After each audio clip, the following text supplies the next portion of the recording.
we're here with Claude. Claude, man, the first time I believe I met you, you came down to support somebody else at a meeting, and you were one of these guys like, oh man, like at that time, I think I had never met somebody with as much clean time that you had at that time. And like here I was with like 8 months, right? And what I remember is being outside of the meeting, and you and your friend John like just took a lot of time with me, right? And it was one of those things like, hey, how you doing? What's going on? And like really caring about those questions, right? And that made a huge impact on me, because I'm like, man, here are some people that have been in this thing for a long time, and they actually give a shit about me, right? And so that made a huge impact on me early in my recovery. And furthermore, like I've called you with like questions, and you've always been answered the phone for me and taken the time, and I consider you a good friend at this point. And so I'm just really happy that you're allowing us to come sit down in your house and talk to you. So this is my friend Claude. So what's going on, Claude? What's up with you? Nothing. Just trying to get through this thing here, man. Like I told you, this really isn't my forte, man. Doing this kind of stuff. But I've never heard a podcast. Never been on one. Never heard one. Never listened to one. So we'll just get through this thing, man, best we can. And hopefully, I get what you're looking for, man. Yeah. Shit. So, hey guys, if you're listening to the podcast, if they're hearing this, they're obviously listening to the podcast, right? Right. If you're enjoying this podcast, or you just want to support the podcast, make sure you subscribe on YouTube, turn on the notifications. Thank you for the support. This podcast is brought to you by our friend and realtor Naomi Townsend with Keller Williams Property Teams. She'll help you in every step of the way, whether you're buying or selling a home, commercial property, mobile home, or even a vacant lot.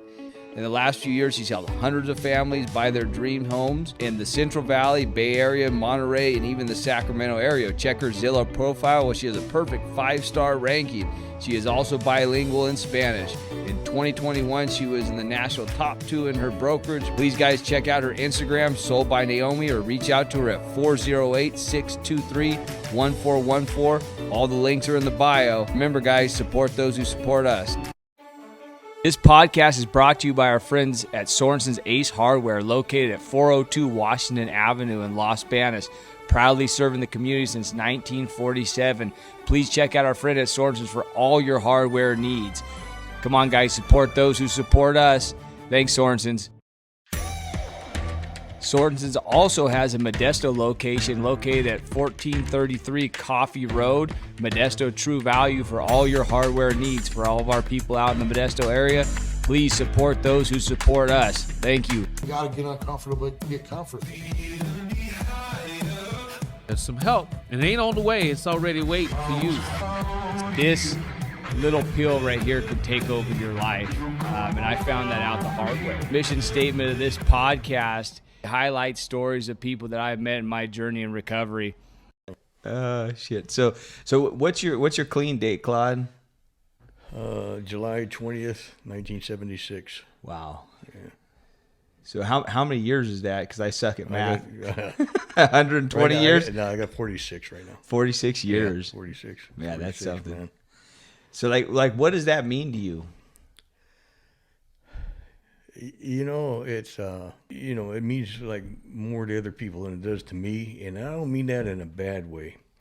I mean that in a way that for me to recover, I understand the importance of one day at a time.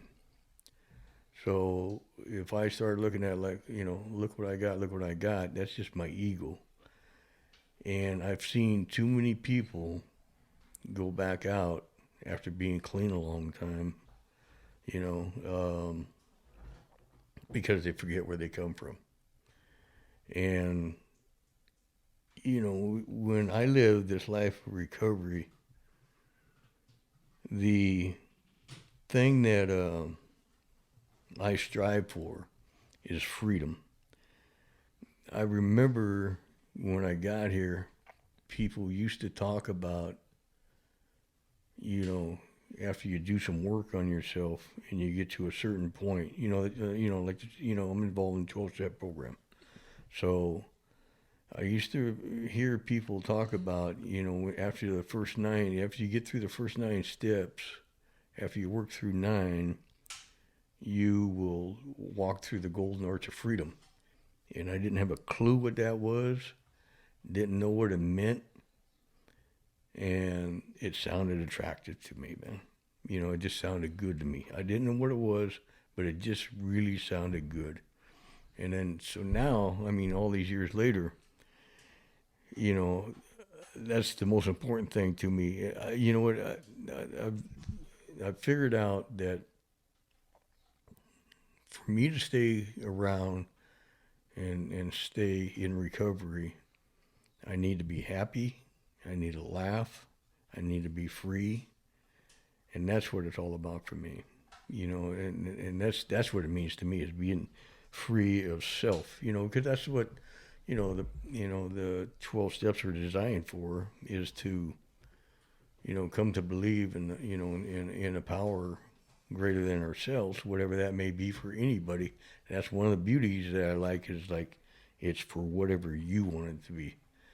And that's the freedom. But it's, then the rest of it is to get rid of self, to get rid of all the baggage, we come with, to get free from that baggage, the guilt, the shame, and all that shit.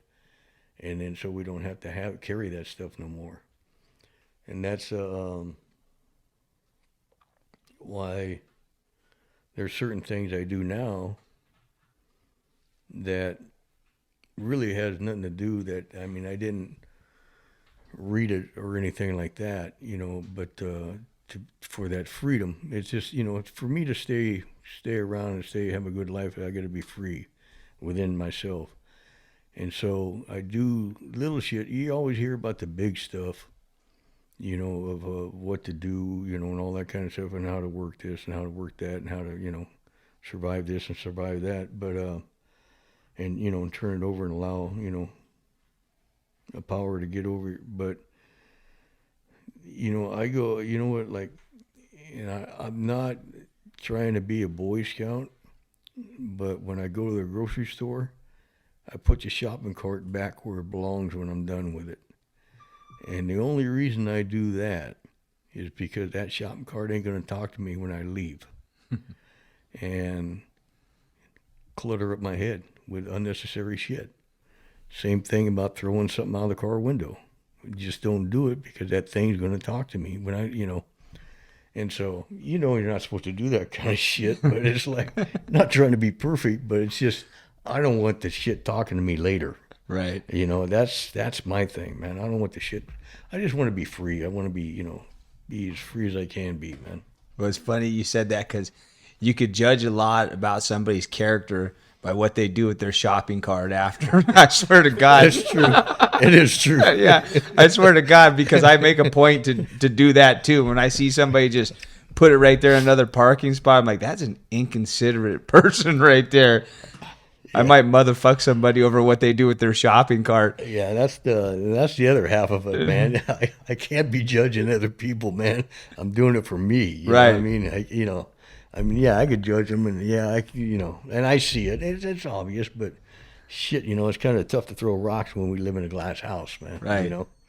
When you said another thing about like your time meaning more to other people than yourself, and I'll tell you from firsthand experience, when I see somebody that has like long-term recovery like yourself, like that's a hope shot, right? Like there's a possibility that I might be able to do that, right? And when I see you, like the process of identification, like when I see you, I can identify with Claude, right? Like and it's surface level stuff at the beginning. I'm like, oh, this guy's got a Niner jacket on, right? He kind of talks like me. He jokes like me. He's just a normal person, right? Like, and I think that's why, like, I'm so attracted to you as a human being, is like, you're a normal guy, right? Like, you're not walking in and like you don't have like a shala on and you're like, oh, you'll see the burning bush and all this stuff, right? Like, it's just keeping it simple, and it works. And so, like, what was it? So, like, I mean, we're gonna go back, and whatever you're comfortable with. But like, what did it look like for Claude, like when you were out there, right? Like, if you want to qualify yourself for the unengaged, Yeah. I know what you know what to me, I always get this stuck on this because to me it's boring. Because, I come up through the 60s and all that, and so to me at that time period, it was a normal way of life. It was just a progression of the disease. I didn't know it at that time. That's what it is. But and you hear those stories. Oh, it starts out with marijuana, or it starts out with alcohol and then marijuana, and it keeps going like that. And that's an LSD, and then shooting speed and shooting heroin, and that's just what happened. Right. That's just a normal way of life. I mean, now the time period now, it's kind of like sports. You're a sports guy. It's kind of like sports, People want to say Willie Mays. I mean, he was the greatest baseball player of all times. Well, to me, he was, but he was from here. You know what I mean? And but then you look at the guys nowadays, bigger, stronger, faster. You hit them farther, all that stuff. And you can say, hey, these guys are, the greatest player of all time. And it's just, I think, a time period of when you grow up. And it's the same thing with drugs. Like my time period is the street life. You're out there ripping and running. You're out there stealing and whatever it took to use. You had to pull crimes, and now, you never worked or anything like that. And now you get more of the housewives. You get more of college students. You get more, people that have more stuff than what I had. The time, everybody in my time period, we're all street hypes. But you get people buying drugs off the computer. Right. They didn't have computers when I was using. And so it's a whole different game now. It's a whole different game. But the thing that's similar is the disease. And the disease, man, is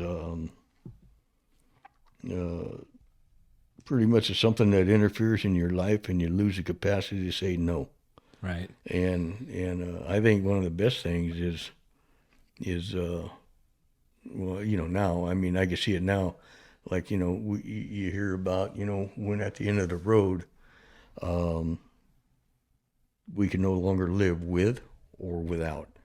That's a hell of a bottom there, man. That's where I got.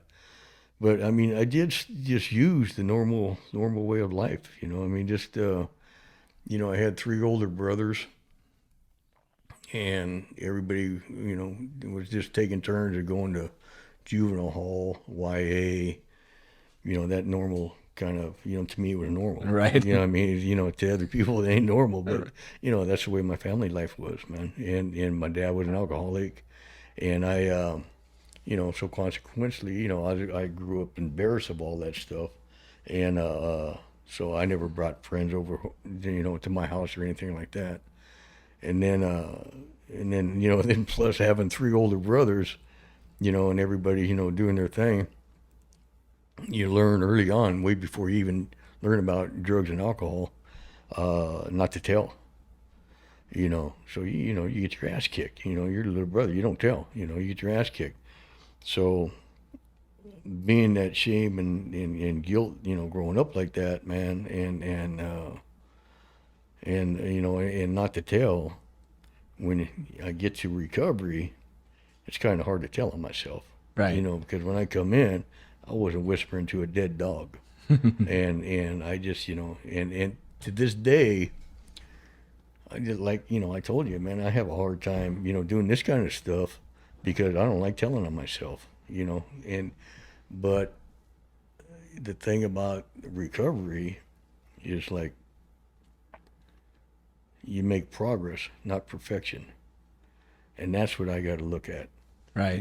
That part, and not use that as a cleanup of like, well, I fucked up, like, oh, well, You know, I mean, it's more like I'm not fucking up as much as I used to. You know, I'm getting better at it. You know, or I'm not repeating the same mistakes. You know, getting better at it. You know, so ask me another question. I don't run out of gas. So, so like, growing up, like you did, right? Like you're just kind of a product of your environment. Like older brother's doing this, dad's an alcoholic. Like where does that take you before you decide to get clean, or before the decision to get clean is forced upon you? Like what did life look like right before Claude decided to get clean? No, I didn't decide, man. The criminal justice system decided. But no, actually, I mean, it was now you look back at it, it's a blessing, man. That I had I had a probation officer, man. That he's the one that turned me on to recovery houses, and he wasn't the kind of guy that he just wanted to, especially that time period, it's just, hey, just lock him up and throw away the key. Right. He wasn't that kind of guy. I didn't recognize that at the time. I'm young and dumb and stupid, man. I didn't recognize all that kind of stuff. But he wasn't the kind of guy that just wanted to lock you up. He wanted to help you. And I remember I was, I really can't remember. I was either doing 6 months or a year or something like that out in the county jail. And I remember he came out 2 weeks before my release date, and he come out and he says, "Hey, I'll let you go let you go home early if you go to this recovery house in San Francisco." And it was like Synanon, and it was like attack therapy. I told him no, I ain't. He may have come to me, What's attack therapy for somebody that's... Attack therapy, you know what? I really don't know to, be educated enough to give you a great answer. Yeah. But to me at the time, it's kind of still where they put you in the middle of the room and talk bad about your mother. You know what I mean? It's like, I just can't see, I couldn't see that's the way, that you get clean that way. Right. I couldn't envision that. That just wasn't going to be my style, that's for sure. And it may have worked for some people. I do know actually some people that have been through attack therapy programs, and just the handful that I know, they never did stay clean. But they've come to 12 steps and got clean. That's how I know the stories. Mm-hmm. Now I know 2 guys that I actually grew up and used with, and they went to attack therapies, and as soon as they got out, they started using right away. That's so for me, it's not the best method. It may be for other people, it's just not me, But what else? What was the other question? Yeah. I threw you off. You were talking about the probation officer that stuck you in San Francisco. Yeah. So that's what so then I just told him no, and then whatever, not long after that, after I'm already out, I come in and give another dirty bottle. And he told me, hey, I've heard about this other place, because I told him, no, I'm not going to go to where someone just talks bad about me, makes you wear diapers and shit, and he says, hey, I heard about this other, program. He goes, and it's not like that. You might want to try and give it a try. And so that's how I ended up down in San Jose, was trying one of those programs. And but you know what, man, when I started going to those programs, because I was, by this time I already progressed to shooting heroin, so I've been shooting heroin for a few years, and so I'd get sick. I'd go to the program as soon as I get sick, I'd get sick, and so I'd just leave. I wouldn't even stay around long enough to even find out what it's all about. I just had to go get well. Right. And then so I did that a few times to a few different programs. At the time I was actually married at the time, had a probation officer, at the time, and so somebody was always on your ass. And so then that's what I started bouncing around a couple of the recovery houses.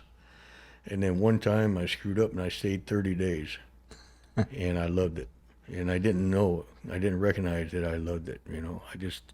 I just fell into the right place at the right time, man. It just, I believe a power does that for us, man. Puts the right people in our life at the right time.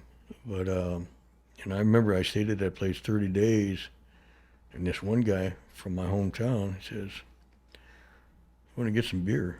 I said, "Sounds good." Because at the time I didn't think alcohol would be a problem. I thought quitting drugs would be enough.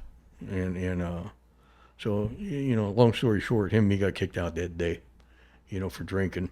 And it's one of those things where I knew I screwed up, but I'm used to screwing up, But it was just something, that I just knew that I screwed up. So I ended up coming back 30 days. You had to wait 30 days before you could come back. So I just went used for another 30 days, and then I came back. And then I stayed, that time I stayed a year and a half.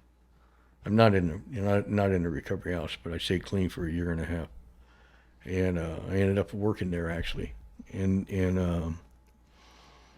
then I started using it again. Just one day, I was actually sitting in a 12-step meeting, and I decided, you know what, fuck this place. I'm going to go use. And that's what I did. I left. I went and fixed. And that lasted a couple of years, and then I finally made it back on a fluke. I was going for a detox. I was looking for a detox. I just got out again. It was like March, and then so I got clean in July, and I was looking just to detox. One time in my life, I finally wanted to detox on my own, instead of in a bullpen or something like that. Always getting busted, and that's how you get start getting clean. And then so I went to this detox, and actually when I called, it's crazy. The guy that answered the phone was the guy I was in a recovery house with years earlier. And there was no room. And he told me, "Hey, come on in. Jump on the couch." I told him, well, he said, "Just be here by midnight. I get off at midnight, so you got to be here by midnight." And I told him, what's going to happen when the other people come in the morning? And he goes, "Don't worry about that." He goes, no one around here can still kick my ass." And so I came in, I came, and of course, I got there 15 minutes before we got off work at 11:45. I fixed in the car because I wanted to fix before I went in. So I fixed in the car and then went in and checked in, and I didn't know that the thing was detox for 2 weeks, and then 12-step for 90 days after that. I didn't know. He didn't tell me, and I didn't know it. So, but after I got there, I was there for about a week, and I realized, man, it was just, one of those things, man. Well, it's a long story, so I don't want to go into it too long. It was just a long story. I got offered, some stuff. I was at the methadone clinic getting my methadone for that day to kick. And, this guy that I actually used to work in the recovery house with, he started using it again. He had the bag, and he offered me, "Here, I got you a freebie, man, if you want it, man." And I turned it down. And it was the first time I ever turned it down.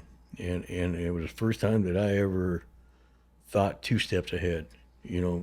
My whole thinking up to that point is always just do it. Just do it. No consequences, just do it. Whatever it was, do it, And this is like, okay, after I do it, what am I going to do? And then that's when I realized, man, that, I didn't have shit. I didn't have a pot to piss in. I didn't have no life. I just, all my friends that time were either doing a long time or they OD'd. So even the people I was using wasn't even around. It's just, it was just, I didn't realize I had a bottom. But that's what it was. I didn't realize at the time. When you're in the middle of that stuff, you don't realize that stuff, man. But for whatever reason, for for whatever, however you want to look at it, man, I just knew at that time when I decided, you know what, I'm going to give this thing a shot, but I gotta do it the way people talk about. And I knew the first thing I had to do was get honest and tell somebody, learn how to tell on myself. You know, like I said, I would not, and I never give up nothing before, you know, to anybody, to anything, to anybody, man. You know, because of the way I grew up. And I knew that was the biggest hurdle I had to do was, you know, to get honest. To be able to get honest, to be able to get the shit out of me. You know, I knew that.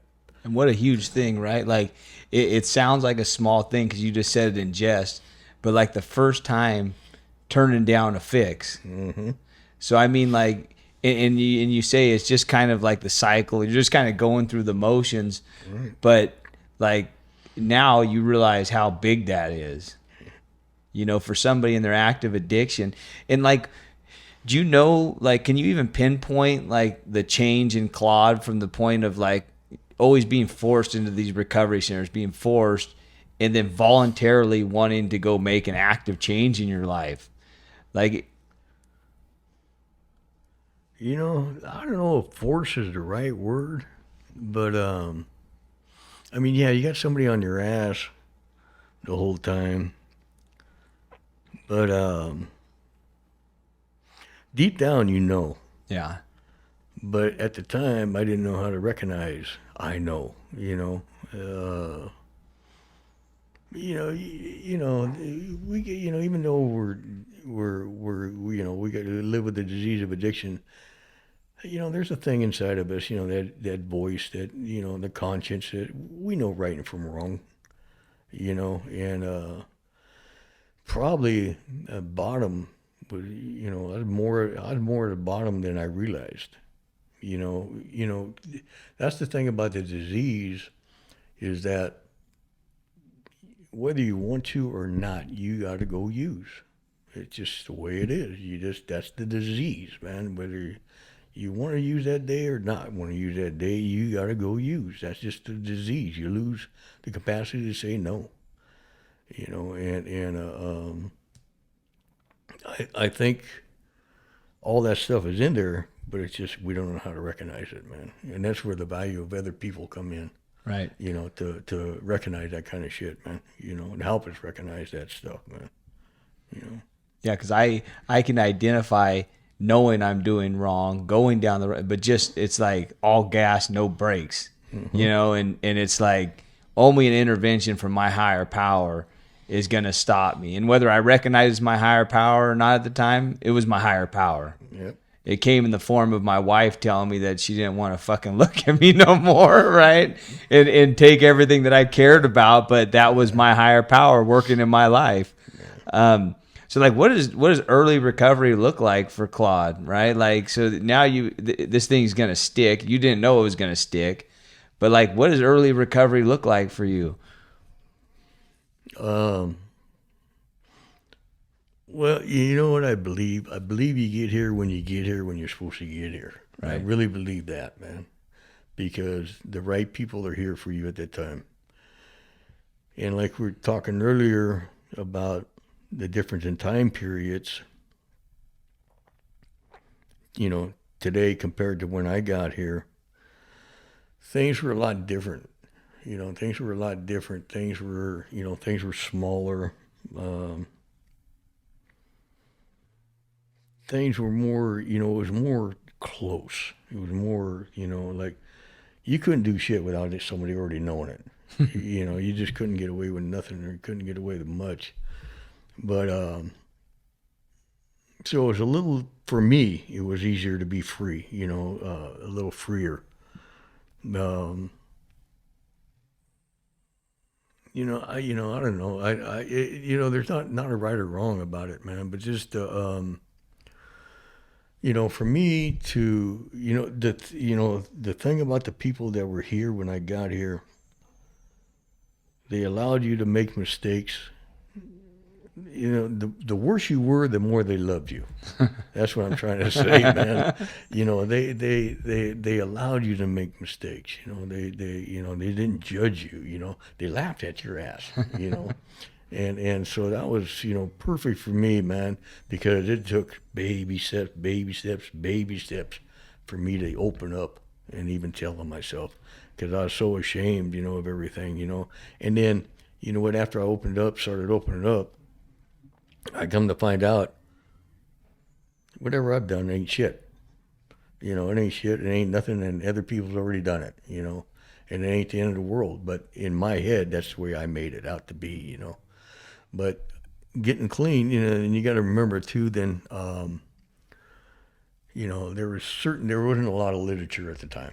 There was none actually. I mean, there was some 12-step literature around, and so today you got books on everything. You got books up the ass on everything, man. And there wasn't a lot of knowledge either, on how to stay clean. But there was enough knowledge on how to stay clean. There was plenty of knowledge, on how to stay. Enough may not be the right word, but to be able to work through every single thing, it really just comes down to people and not literature. Right. And I still believe in that now. It's there's nothing that I've ever been through that someone else hasn't already been through. And that was the biggest thing for me. And people to take the time out and listen to me was huge. There wasn't a lot of play. Now you have activities every day, every night, man. You got activities. Back at that time, we didn't have there was no activities. So we created our own, like there was like 2 main recovery houses around at the time. And I had a friend in one and I was in the other one. So him and me would play sports, recovery house against recovery house and shit like that, And that's the way, occupied our time like that, But honestly, it was a struggle. I say, I'd rather stay clean than get clean. Getting Right. clean ain't easy, man. You got to deal with all that shit in your head, man. You got to deal with all that, and you got all the defects and shortcomings, and it just was baby steps, baby steps, baby steps, one day at a time, man. One day at a time. When it's like it seems like you're staying clean through other people's lived experience, right? And just learning from not only your mistakes but other people's mistakes. And people like I feel like sometimes when even my personal experience coming in to recovery and then seeing now with a little bit of time seeing new people come in, they hit them with, you got to do A, B, and C, or you're never going to stay clean. And it almost scares people away. Right. They don't let people live through their own experience and figure their stuff out, right? Like I give my sponsor so much credit because he never gives me the answers to anything. He always tells me shit like, let me know how that works out for you. Or, and today I feel like I'm pretty competent about making a decent decision because I haven't had somebody making the decisions for me all along the way, and like you talked about, he almost lets me, trial and error, figure out what works for me. And as long as I don't pick up along the way, I got a chance. Right. And so that sounds like a lot of what you experienced getting clean. Exactly.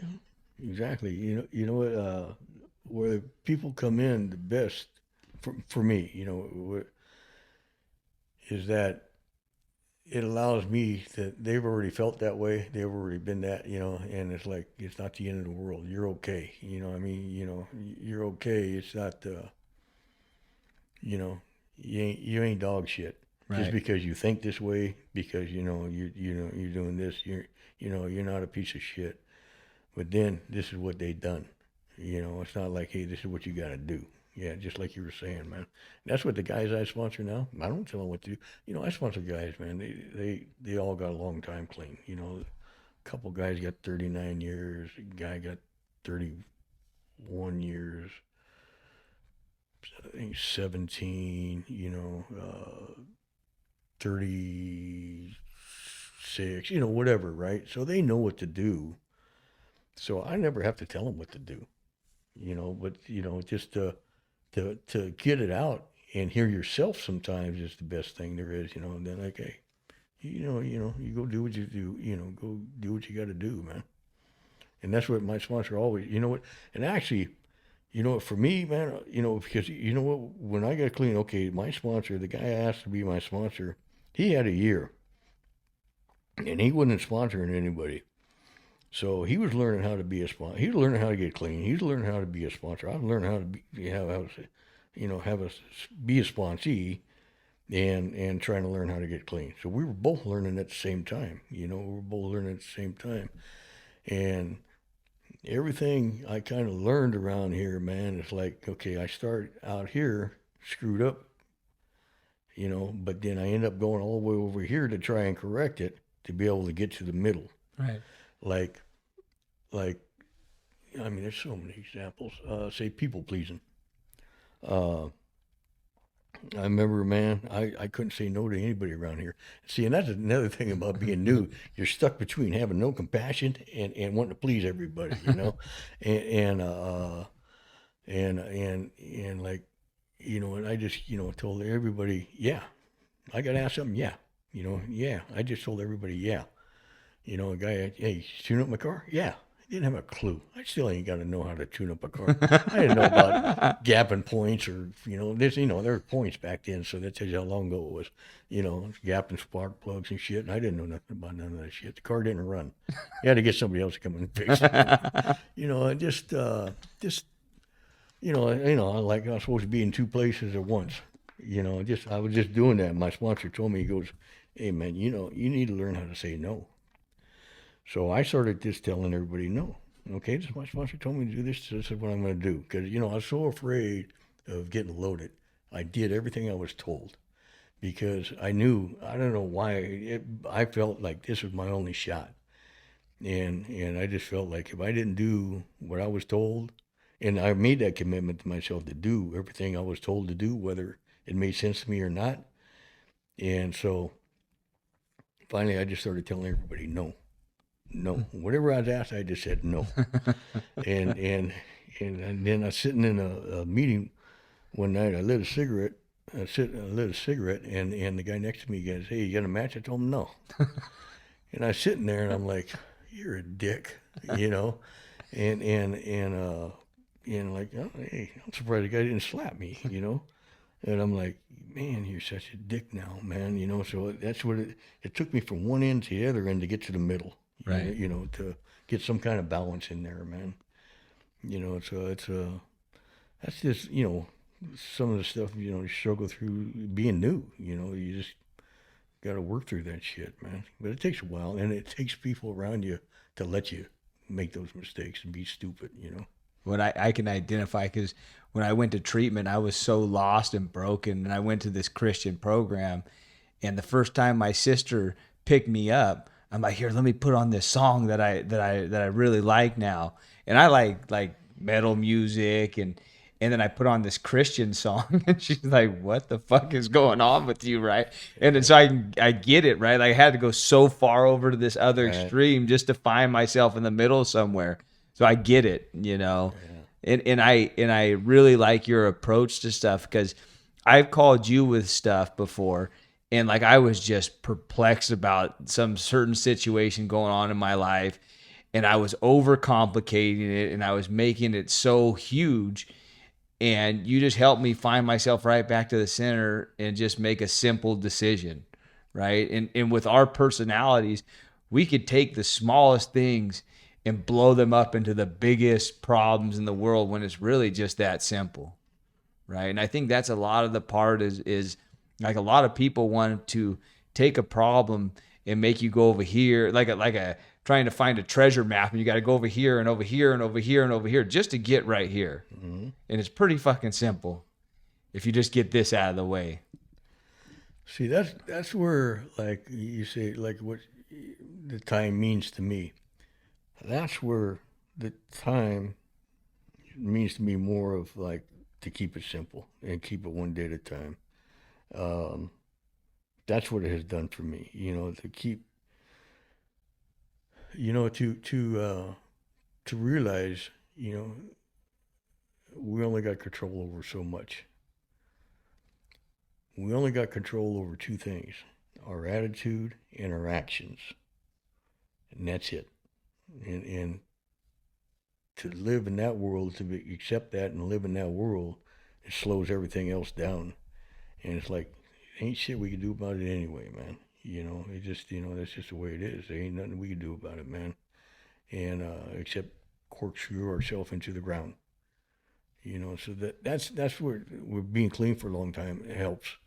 As I recognize that shit, it's like, ain't shit I can do about it. I had a guy that I sponsor, and he called me, night before last, I think, man. And he told me something. He goes, "There ain't nothing I can do about it." And all I can say is, "You're right." That's it. There ain't nothing you can do about it, man. It's just sometimes it's that simple, man. You just the simpler we can make this life, a lot easier it is to live in it, man. When the quicker you let go of that stuff, the less you have to really hurt yourself over it. It takes a while to get there. Yeah. We gotta hit a few walls to get there, man. But that's where I'm saying the time is.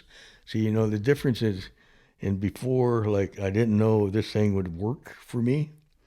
I didn't think it would work. I didn't know it would work for me, and now I know it works. Yeah. So that's, now I know it works. That's the difference, man. That's the difference. And being around so long, right? You've seen so much. You've seen like the changes in recovery. You've seen the people go in and out, and you've seen the people lose. I'm sure you've lost a lot of people over the years. Mm-hmm. Does it hurt just as much now as it did then? Probably more now, because then I didn't have the compassion. I didn't have the ability to feel that much. Definitely more now. And yeah, no, fuck, I've lost. I buried 4 sponsors. That's one of the drawbacks of staying around a long time is, you bury a lot of people, man. And it gets harder. Right. It gets harder. Yeah, that's what and I know from like when I was a kid, because I live in a small town, right? And when I was a kid, I didn't know anybody in the cemetery. Now I could walk through the cemetery and be like, oh yeah, such and such is over here, and this person's over here, and you just keep moving forward. There's no other choice but to just keep trudging forward. Hey, you know what the beauty about now, though, compared to before, was before when I first got clean, the only way people died around here was OD'd. Everybody, everybody in my life that I used with, the way they died was OD. Then when I got clean and the people there were getting clean with me at the same time and they went back out and used, they'd OD. Now people die clean. Right. People die sober. People die of disease of the body. So that's a benefit, man. That's a good thing. Right. And that's so like, can you like, because right now it seems like what's going on out in the streets, it seems like people are dying quicker and quicker. Like, have you noticed that change? Like, just looking at surveying the situation, because now, like, we're in the middle of like this fentanyl crisis, and even recreational drug users or people that are picking up, maybe even for the first time, are just dropping dead. You know what? Or is that just the media making it sound that way? Right.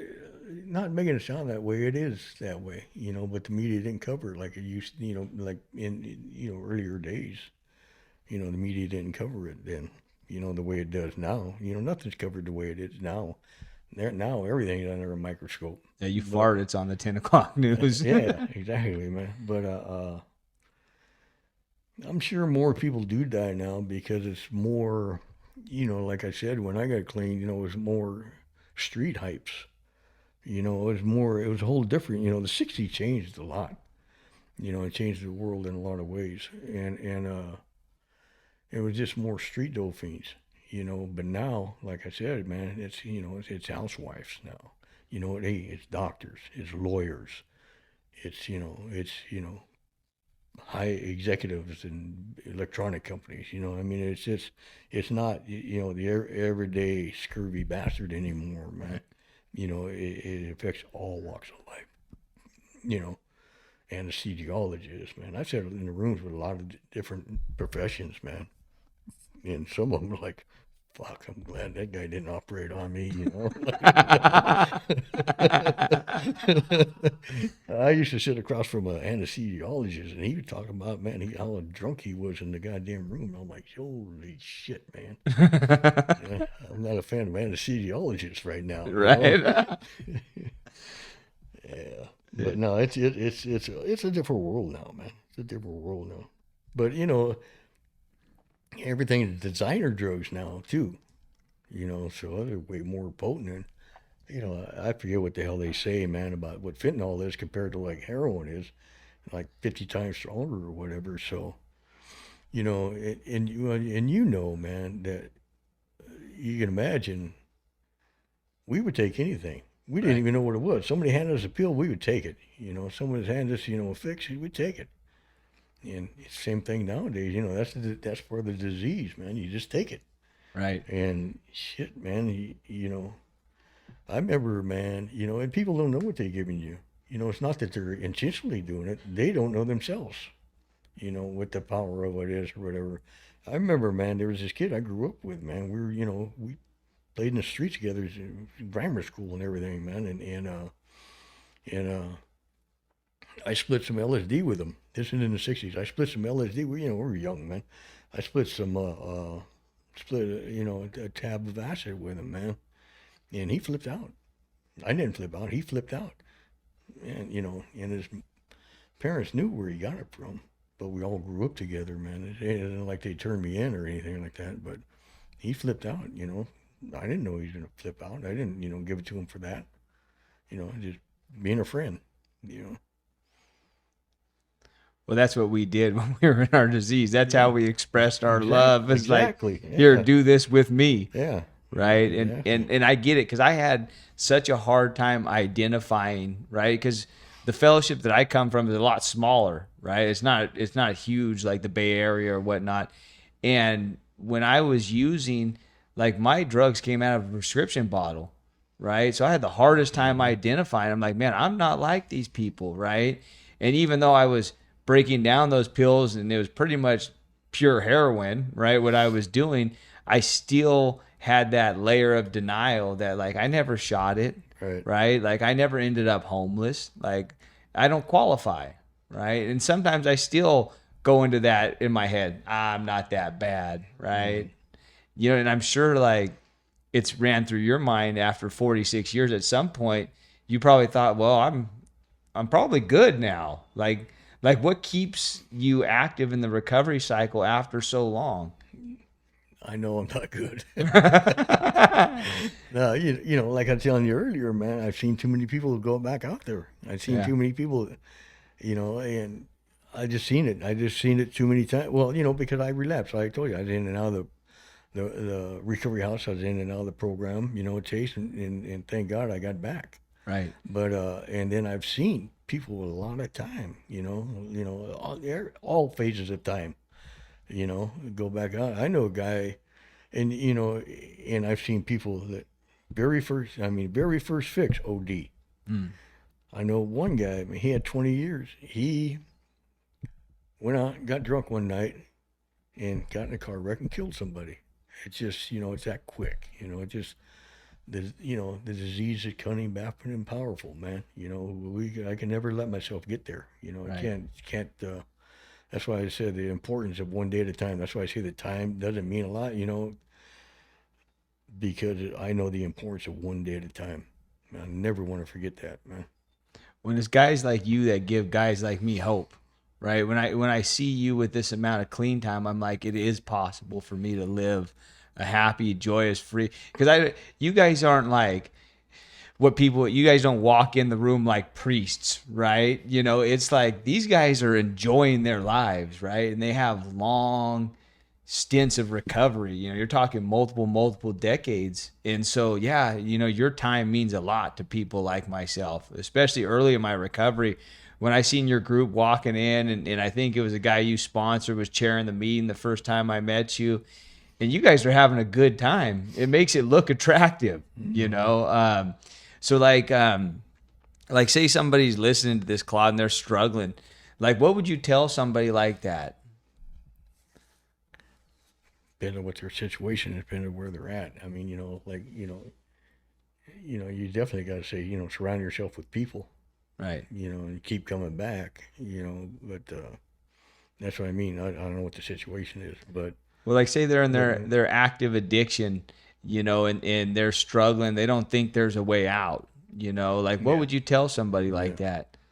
well, there is a way out, but you got to just show up, man. Just bring the body, the mind will follow. Find a meeting, man. Find a meeting, and I guarantee you, the right people will be put in your life, man. Guarantee it, man. But you got to just bring the body, and the mind will follow, man. That's what they used to tell me. Just bring the body, the mind will follow, man. That's like that saying. When you're dealing with somebody new, don't worry if the horses are blind. Just load the wagon, man.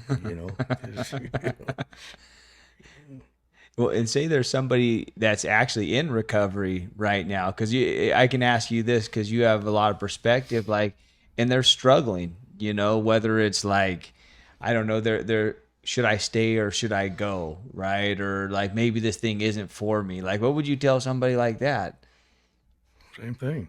Keep coming back, man. That's where you get into one day at a time. Right. It's you only got to worry about today, man. You ain't got to worry about anything else.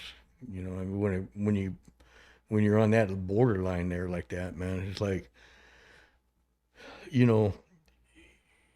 that's where part of working on ourselves is we recognize signs, and to get to that point didn't happen when you woke up this morning.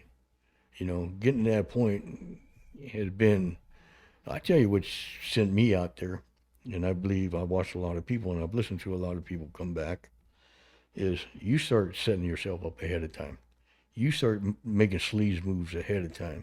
You start doing a little shit behind back doors, behind closed doors, you ain't supposed to. It's I'm not talking about a Boy Scout, but there's stuff we do that you ain't supposed to be doing that's not good or not healthy for us.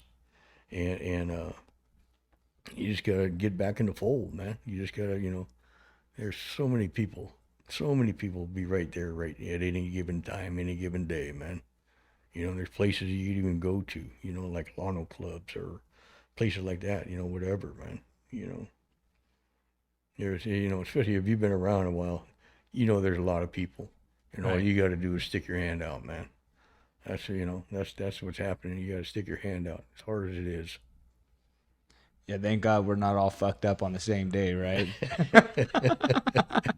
Yeah. That's But you know what, though, man? It's okay to be that way. You know what? I used to have a sponsor that always used to tell me, it doesn't matter what you think, it's what you do that counts. Doesn't matter what you think it's, because you know how we think, man. We think some crazy shit, man. yeah. And he'd always just tell me, hey, it doesn't matter what you think, it's what you do, man. That's why I say we only got control over two things: our attitude and our actions, man. Yeah. Yeah, because I mean, from day to day, I could think the wildest shit. And I know if I kept that all bottled up and I didn't share that with somebody, man, I'd be ready to combust at any given time, right? And God knows where that would lead me. And like you keep touching on it, and it's so important, the one day at a time. And when I got clean, like I got a lot of my foundation in Stockton, right? And there was a lot of people in those rooms, especially, that would say, I'm never going to use again because I do A, B, and C, right? And I kind of came out with that mentality, and the longer that I stayed clean, the more I lean back on one day at a time. Because if I sit here and tell myself I'm never going to use again, that seems heavy. Like, that is like making life decisions for me sometimes is like, oh, my whole life. But if I break it down to, I'm just not going to do that today, right? It doesn't even have to be getting loaded. It could be some other thing, some other character defect that wants to become a shortcoming real quick. I'm not going to do that today. It's a little bit easier. Yeah. It's not that you don't make plans or anything, but yeah. You know what, man? I never allow myself, and I'm probably too hard on myself on it, but I usually don't think way ahead of time. But the other day, last week or two, you know what, this you'll trip on this one, man. I heard that the Super Bowl is going to be at Levi's, Yeah. stadium there, man. 26, 2026. I've been to World Series and I've been to NBA playoffs, finals. I've never been to a Super Bowl. I thought, how cool would that be to have that? Because I'll have 50 years and go to a Super Bowl. What a hell of a present that would be, to give myself. And it's like, the only way I'm going to get there is one day at a time, man. Yeah. I can't jump 3 years ahead of time, man. That's the only way I'm going to get there is one day at a time. Well, as long as the Raiders and the Rams aren't playing or something like that, Hey. that'd be the ultimate kick in the nuts. Hey, you know what? I used to wonder, how stupid we think at times. I used to wonder, hey, what's more important, staying alive or staying clean? And when I thought about that, hey, go to the Super Bowl in 3 years, I'm like, well, fuck. First thing, I got to stay clean I got to stay alive for another 3 years to get there. So now I know what comes first. You got to stay alive first. Right. Oh shit. So you've been doing this thing for so long. What are the changes that you've seen, like not only in the program, like for better or for worse? Are there some things that go on now that bother you? You know what? Not like it used to. Before, what used to bother me was that. Well, shit. How do I? It's like we were talking earlier about the difference, like in using, or difference in what's more powerful and all that. Well, I better not, man. That's a whole different subject. I better not even go there. But the thing of the mentality of what's better, what program is better, Right. what's a better program and stuff like that. And some people would say, you didn't belong. I just fucking just say it, man. It's like, you got drug addicts and you got alcoholics. To me and us now, to everybody, we know it's a disease, and it doesn't matter which one you're using. It Right. don't matter. But early on, when drug addicts used to go to AA, there was like half the room didn't want the drug addicts there. We were scum of the earth. And then it swings the other way to where in NA, because there was no literature or anything like that. So then they started getting their own literature and all that shit. So then there's people in NA that didn't like people in AA. They weren't purists. They're NA purists and all that shit. That used to drive me freaking nuts, man. And what I come to conclusion of, it ain't as bad as it used to be. What I've come to the conclusion is, on the 12 steps, if we're, doing the deal for ourselves, is the people that didn't like the dope fiends in AA were people that really wasn't into recovery. They were just staying sober.